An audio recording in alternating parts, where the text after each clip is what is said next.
Hello everyone, Elle here with another update of my hashtag 365 days of samples project. If you happen to be new, first of all, welcome, but here's a really quick, brief explanation of what this project is. I'm rotating through and using as many of my samples as I possibly can to avoid hoarding them. Once I've used them, I group them into categories, so pass, try again, or possible purchase. As of late, I've also started to put some of the larger samples, like the deluxe size and the travel size stuff, back into my collection if I liked it enough and I want to keep using it, just because some things like powder blush take forever to finish, so I'm not going to try and finish them within this project. I'm really just trying to use what I can and with the makeup figure out what I like. Alright, so let's start with the products that I would not purchase the full size of. So the first thing I have is the Makeup Forever Redness Correcting Primer. I wanted to like this, I really did. I just found it to be too thick. And it didn't really do a whole lot in terms of covering and correcting my redness. I had a few spots, which I will address later, but this primer just was pretty much useless. Honestly, I have a green concealer and that just works fine. I just felt like this didn't do me any good at all. It's a shame because I really love the hydrating version of the Makeup Forever primer. It's one of my favorite primers, but this one just did not work for me. Next, I have the Laneige Balancing Emulsion. I didn't end up finishing this because I started to use a lot more at one time than I had been using previously, and I noticed my skin wasn't really reacting well to it. I noticed that my pores were a little enlarged and that my skin was a little bit more red than normal. And so I did a little bit of research on the product because this is a travel size, so it doesn't have ingredients or any other information except for like the basic what it does and how to use it. So I found it has royal jelly in it, which I really should have looked it up first. I just didn't think about it. It's an ingredient that I try to stay away from because I'm mildly allergic to it. So there was obviously very, very little of that in here, but it was enough that I noticed a little bit of irritation in my skin when I was using a lot more of the product. Like when I was really coating my face in it, I started to notice that irritation with my skin. So I hadn't noticed it before because I was using so little, so it's just unfortunate because I generally really love Laneige products, but I am gonna have to be cautious from here on out to make sure that there isn't royal jelly in some of the other products, just because it doesn't mesh very well with my skin. Just unfortunate, but there you have it. The next product I would not purchase the full size of is the Tarte Drink of H2O Hydrating Boost. It did absolutely nothing for me. Zero. Just, it was so pointless. I don't know why I kept using it. I just didn't get any hydration, anything at all. I did try a few different combinations when I was using it, mixing it with some other skincare. I tried using it as a face primer and it just did not, it didn't work for me. So at least it's done anyway. That's a good thing about finishing products like this because it's so small. It's like, okay, it was kind of useless, but it's done. It's gone. I won't be purchasing this. I think I had purchased this. I think these came in a set because the next thing I want to talk about is the Tarte Rainforest of the Sea Deep Dive Cleansing Gel. So I believe I got a set of 3 things. Yes, it's coming back to me now. It was a set of 3 things that also included the spray, which I really ended up liking, and that's long gone. And of course, these 2 things just, they hang on because if you try it and you don't really love it when it comes to samples, at least in my case, I find I put them aside. And that's one thing that I've been avoiding with this project is not putting those things aside and hiding them in different areas because I used it once or twice and just didn't care for it. So the Deep Dive Cleansing Gel, again, like this is supposed to be like a moisturizer or some sort of hydrating treatment. This is supposed to be a cleanser. Notice I say supposed to be, because it really did not cleanse my skin well at all, to the point where I still had to use either a cleansing oil or my micellar water after I used this because it just did not clean my face. So fortunately, again, this is a really tiny, tiny little bottle. It is 0.25 fluid ounces, so very tiny, not a whole lot of product in here, so I decided that I would just finish it up. Alright, so I do have a couple of more products that I would not purchase the full size of for this update. It's a lot more than normal. That's good, I guess. So the next thing is the Clinique Dramatically Different Lotion. This was another totally pointless product for me. I hear sort of mixed things about Clinique in general, like their skincare and like their makeup. Some people either really love them or they just are totally indifferent. Like I am one of those people that's just so indifferent. I just usually don't even think twice about Clinique. I totally pass right by. The only Clinique product I really like are the cheek pops. They're blushes.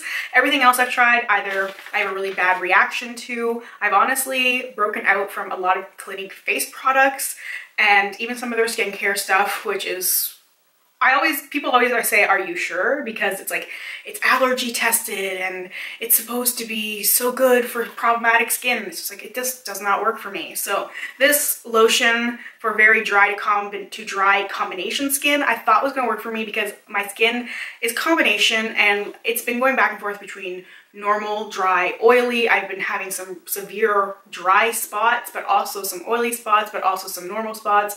So I thought that this would help with my combo skin because I had some dryness and it just did nothing. So I finished it by using it like down my neck, trying to moisturize that area a bit and like shoulder stuff, just like this area, just to try and finish it up because it was a pretty generous size container. And as you can see, I did try and pan it before at one point. This is just such a pointless product for me. It just does not work at all. So I have other moisturizers that really hydrate and nourish my skin, so I'll stick with those. All right, so I saved the worst for last. This is the Hourglass Ambient Light Powder in Diffused Light and Mood Light. So I had used the ambient powders before, and here's a little story. So I was really keen on these. When they were first released, I bought one. And I mean when they were brand new, like the first day they came out, I bought one. And I used it and it broke me out. But I decided to keep using it. So I used it again and it broke me out. And eventually I realized that this product was not working for me, so I gave it to my sister. Funny enough, she loves it and has since repurchased it. So, I mean, you never know. So when I pulled this sample, I decided to give it another chance. And that was a mistake. I broke out. And so I decided, of course, that I would use it again. And I broke out again. So then I decided to use it one more time. And I broke out for the third time. And that's when I went, okay, we're done here. And I put it away. Like I made sure it was this product and not something else I was using. But when I stopped using it, my skin still wasn't clearing up. I was like, what is going on here? Why is my skin not getting better? I stopped using this product. I thought this was the problematic thing. I didn't clean the brush I'd used.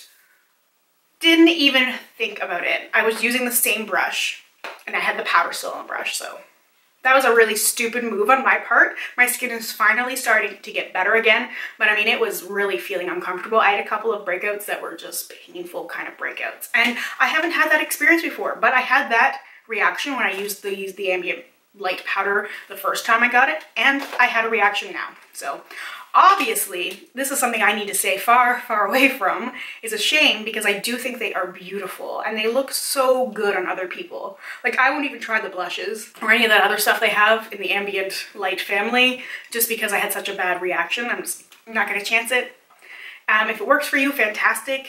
The only reason why I don't like it is because of how badly my skin reacts to it. So moving on now to products that I would purchase the full size of. The first is the Cover FX Matteifying Primer. What a surprisingly good product. So this is a lightweight gel primer. I found it applied really easily and absorbed really well. It was good for minimizing pores, but also it was good at being mattifying. But it was not an uncomfortable matte. Sometimes mattifying primers can really suck the life out of your skin, but this one felt great. And it left my skin looking good. I'd say it was more of a natural finish than like a truly matte finish.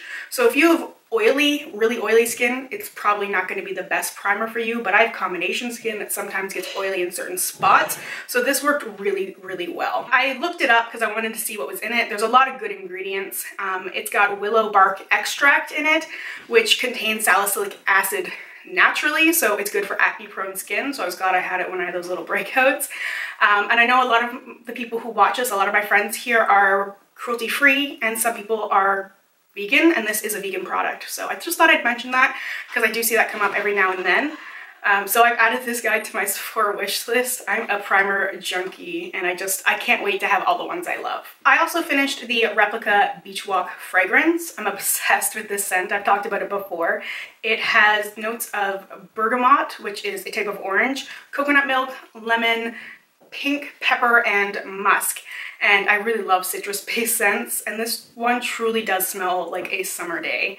It just makes me feel all nostalgic and warm, and it's so lovely. I have more samples of this, which I'm definitely digging out. And lastly, I have an add-on. This is an eye cream from Biotherm. It's the Aquasource Total Eye Revitalizer, and I got this as a sample, and it was the perfect time. I was just going to order the Lancome one, which I'd used before and really loved, but I thought I would try this one first, and I ended up loving it so much I bought the full size already. It's half the price of the Lancome, which is why, well, actually less than half the price. So it was very affordable in comparison. So I really loved this eye cream. It's more of a gel, unlike the Lancome, which was more of a cream. But this one is supposed to minimize the appearance of eye bags, reduce dark circles, and smooth the look of wrinkles, and it did. It just absolutely did. It also says it's supposed to help against dehydration lines under your eyes, and it worked so well for me, and makeup went on beautifully on top, so it was an absolute winner for me. I got the sample at Shoppers Drug Mart in Canada, so if you happen to be in Canada, Shoppers Drug Mart is a great place to get samples from. I have 3 samples remaining. I have not used this Algenist one yet. The Makeup Forever HD finishing powder and the Benefit Dandelion Shy Beam, which is such a weird product. It's so light, it's so pink, it's so matte. I kind of like it though. We'll talk about that later. Okay, so now the sample box. I'm going to choose some new products. I'm going to choose 6 things because I am going to take out another one of the Beach Walk fragrances. So let's do this really quick. So the first thing I have here is from Perricone MD. It's the Blue Plasma. The second product I have is a lip gloss from BareMinerals. It's a Marvelous Moxie lip gloss in Maverick. Third thing I have here is Creme du Nil. Not exactly sure what this is, but I will figure it out. The fourth product I have here is from Milk, and this is an eye pigment in Silent Disco. The fifth product I have is from Dr. Brandt, and this is the Microdermabrasion Age-Defying Exfoliator. And the sixth and last product I'm pulling from my box is from Benefit, and this is a Sunbeam, perfect to go with the Shy Beam. And that is everything for my update. Thank you guys so much for watching and hanging out with me today. I'm glad you guys love my Sunday schedule as much as I do. Next week is Lipstick Roulette, so hopefully I will see you then, but hopefully I will see you before then as well. Thank you guys once again, and I hope I will talk to you soon. Bye for now.